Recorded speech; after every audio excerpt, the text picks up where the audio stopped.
Hello everyone, good morning. আমি Priyanka from Kolkata. আমার channel Priyanka মনিক ব্লগের আরও একটি নতুন ভিডিওতে আপনাদের সকলকে জানাই স্বাগত। রাধে রাধে বন্ধুরা, সকলেই কেমন আছেন? আজ অনেক দিন পর আবার আপনাদের সামনে এলাম। আশা করব আপনারা সকলেই যেই প্রান্ত থেকে দেখছেন সবাই ভালো আছেন এবং সুস্থ আছেন। তবে আপনাদের আশীর্বাদে আমরা কিন্তু বেশ ভালোই ছিলাম। হঠাৎ করেই গত বুধবার দিন মেয়ে পড়ে যাওয়াতে পা ভেঙে গেছে, ডান পায়ের গোড়ালি আমার ছোট মেয়ের। তো আপনারা দেখেছেন পোস্টটা, দেখে অনেকেই আমাকে কমেন্ট করেছেন।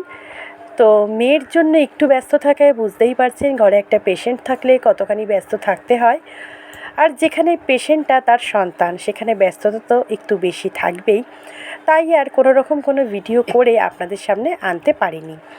তো এই হচ্ছে আমার মেয়ে। মোটামুটি আজকের মতন স্নান টান কমপ্লিট করিয়ে দিয়েছি। আর দেখতেই পাচ্ছেন প্লাস্টারটা কতখানি জুড়ে আছে। অপেক্ষার আর 4 দিন, আবার বৃহস্পতিবার হসপিটাল নিয়ে যাব। দেখা যাক বৃহস্পতিবার দিনে ফলাফল কী বেরোয়, সবটা তো আপনাদেরকে জানাবোই, আপনারা জানেনই। তো আজকে বৃহস্পতিবার, আজকের আমি ভিডিওটা শ্যুট করেছিলাম বৃহস্পতিবার দিন, কিন্তু বিশ্বাস করুন এই গত 2 দিন এতই ব্যস্ত ছিলাম যে আপনাদের সঙ্গে ভিডিও করতে পেরেছি, কিন্তু ওই এডিট করে সেট করে ভয়েস দিয়ে আপনাদের সামনে তুলে ধরে উঠতে আর পারিনি। সময়ের এখন যেন বড়ই অভাব। যতই মনে হচ্ছে দিনটা লম্বা হোক না কেন, আর একটু হলে মনে হয় যেন ভালো হয়।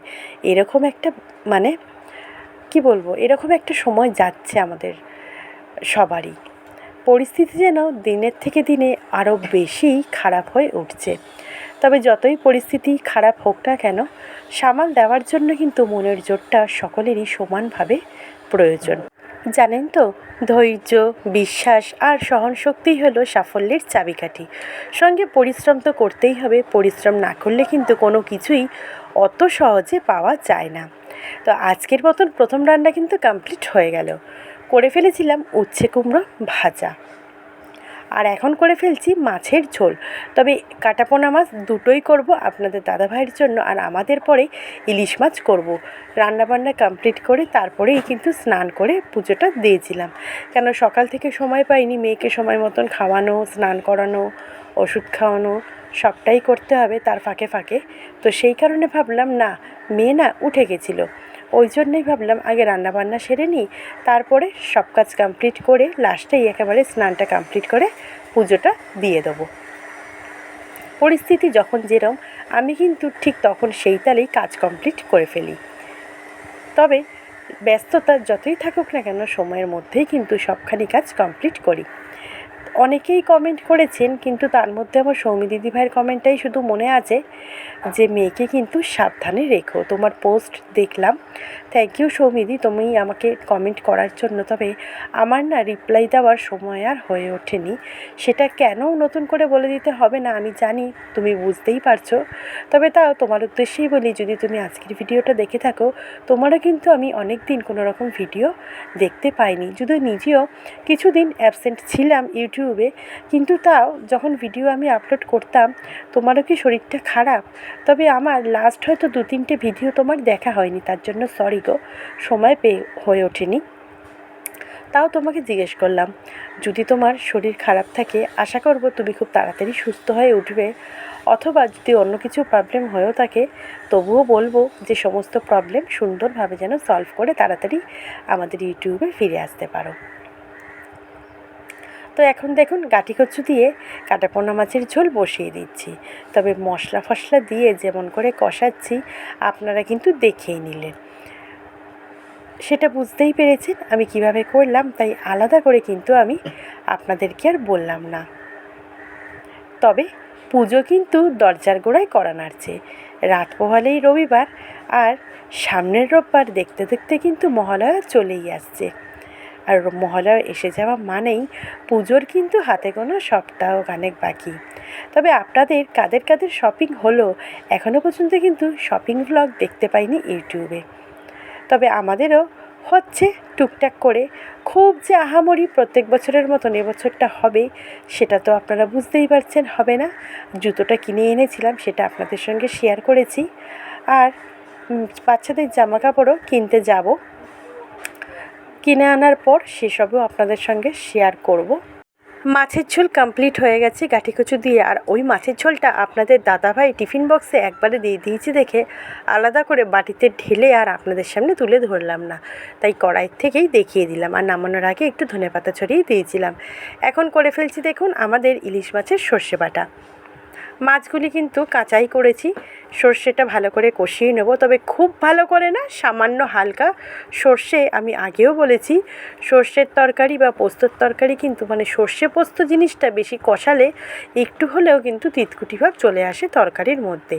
তাই সর্ষে পোস্ত জিনিসটা কিন্তু বেশি না কষিয়ে হালকার ওপর কষিয়ে রান্না করলেই কিন্তু স্বাদ অতুলনীয় হয় যাকে বলে একদম। আর ঘরে বাটা সর্ষের সাথে তো দোকানের কেনা সর্ষে পাউডারের কোনো তুলনাই হয় না। তো যাই হোক, এদিকে মাছটা কিন্তু বসিয়েই দিচ্ছি। মাছগুলি দিয়ে দিলাম, সর্ষেটা একটুখানি কষিয়ে নিয়ে এবারে জলটা অ্যাড করে দেবো। মাছগুলি একটু উল্টাপাল্টে দেবো, যেহেতু এখানে কাঁচা মাছ আছে, তাই একটু মাছটা দিয়ে সর্ষের সাথে একটু কষিয়ে নিয়ে তারপরে জলটা অ্যাড করে দেবো। আর যেহেতু সর্ষে বাটার মধ্যে বেগুন বা অন্য কোনো সবজি তো ভালো লাগে না, তবে সর্ষে বাটার সাথে কিন্তু একটু বেগুন দিলে বেশ খেতে ভালো লাগে। তবে এখানে যেহেতু কোনো কিছুই দিইনি, শুধু সর্ষে দিয়ে ইলিশ মাছটা করেছি, তাই জল কিন্তু খুব একটা পরিমাণে দিলাম না, আন্দাজ মতন দিলাম, যেটুখানি ঝোল বা গামাখা করব সেইটুকখানি। তো জলটা অ্যাড করে ঢেকে দিলাম। এবারে মাছটা দেখুন বেশ সুন্দর কিন্তু ফুটে গেছে, ইভেন দ্যাট মাছটা সেদ্ধ হয়ে গেছে। এবারে ওপর থেকে একটু কাঁচা সর্ষের তেল ছড়িয়ে দিয়ে নামিয়ে ফেলবো, ব্যাস। গরম গরম ভাতের সাথে গরম গরম ইলিশের সর্ষে বাটা কিন্তু দারুণ লাগবে খেতে। দুপুরবেলাটা জাস্ট জমে যাবে যাকে বলে। দেখুন অসাধারণ রঙটা হয়েছে, আর খেতে কিন্তু সত্যিই অসাধারণই হয়েছে খেতে। ইলিশ মাছ যত রকমই পদের রান্না হোক না কেন, আমাদের কাছে কিন্তু এই সর্ষে বাটার পদটাই কিন্তু বেশি ভালো লাগে। তো মাছটা তো কমপ্লিট হয়ে গেছে। এবারে চলুন বাঁধাকপির তরকারি করব ইলিশের মাথা দিয়ে। প্রথমে কড়াইতে একটু বেশি পরিমাণ সর্ষের তেল দিয়ে জিরে ফোড়ন দিয়ে সেদ্ধ করা আলুটা দিয়ে হলুদ দিয়ে বেশ একটু লাল লাল করে ভেজে নেব। তবে মাছের মাথা দুটো কিন্তু আগেই ভেজে তুলে নিয়েছিলাম। আলুটা বেশ লাল করে ভাজা হয়ে গেছে। এবারে মাছের মাথাটা ভেজে তুলে নিয়ে একটুখানি ভেঙে রেখেছিলাম, ভেঙে রাখা মাথাটা দিয়ে দিলাম লবণ পরিমাণ মতন। এবারে দিয়ে দিচ্ছি হলুদ গুঁড়ো, দিয়ে দেবো সামান্য একটু লঙ্কার গুঁড়ো, কেননা বাঁধাকপিতে কিন্তু আমি লঙ্কার গুঁড়োটা অ্যাভয়েড করেই চলি। আর যেহেতু একটু ইলিশ মাছের মাথা দিয়েছি, সেই কারণেই সামান্য একটু লঙ্কার গুঁড়ো দিলাম। আর এবারে দিয়ে দিলাম একটু আদা জিরে বাটা। এবারে সামান্য একটুখানি জল দিয়েছিলাম, আর তারপরেই আমি মশলাটা বেশ সুন্দর করে কিন্তু কষিয়ে নিয়েছি। এখন সেদ্ধ করা বাঁধাকপিটাও কিন্তু দিয়ে দেবো, তবে আরও একটুখানি কষিয়ে নেব। আর একটু জল অ্যাড করলাম, দেখলাম মশলাটা একটু লেগে যাচ্ছিল। এখন দেখুন সেদ্ধ করে রাখা বাঁধাকপিটা দিয়ে দিলাম। এবারে তো বাঁধাকপি রান্না করতে বেশ কিছুক্ষণ সময় লাগে, তাড়াহুড়ো করলে কিন্তু বাঁধাকপি রান্না হবে না। বেশ ভালো করে মশলার সাথে বাঁধাকপিটা মিশিয়ে নিয়ে গ্যাসটাকে লো ফ্লেমে দিয়ে কড়াইতে ঢাকনা চাপা দিয়ে দেবো। আর তারপরে বেশ কিছুক্ষণ পরপর বেশ নাড়াচাড়া করে নিয়ে সুন্দর করে মশলার সাথে মিশিয়ে ভাজা ভাজা করে নামিয়ে ফেলেছি। আর নামানোর আগে দিয়েছিলাম ঘি গরম মশলা। গরম গরম বাঁধাকপির তরকারিটাও কিন্তু খেতে অসাধারণ হয়েছিল।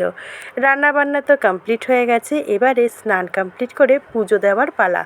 তবে গলার অবস্থা বেশ খারাপ ছিল, তাই প্রত্যেকবার যেরকম জোকারধ্বনি দিয়ে ঘট বসাই সেই ভিডিওটা আপনাদের সামনে আনি, সেটা কিন্তু এবারে আনিনি।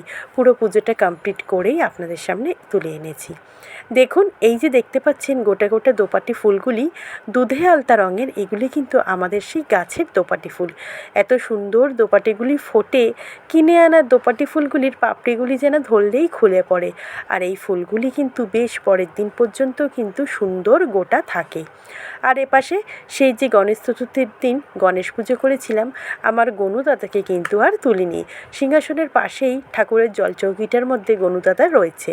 প্রত্যেক দিন ফুল জল দেওয়া হয়। আজকের মতন ভিডিওটা এখানেই রাখলাম, আশা করব ভালো লাগবে। ভালো লাগলে অবশ্যই পাশে থাকবেন। আজ তবে রাখি, দেখা হচ্ছে আগামী দিন নতুন ভ্লগে। ততক্ষণের জন্য টাটা, ভালো থাকবেন, রাধে রাধে।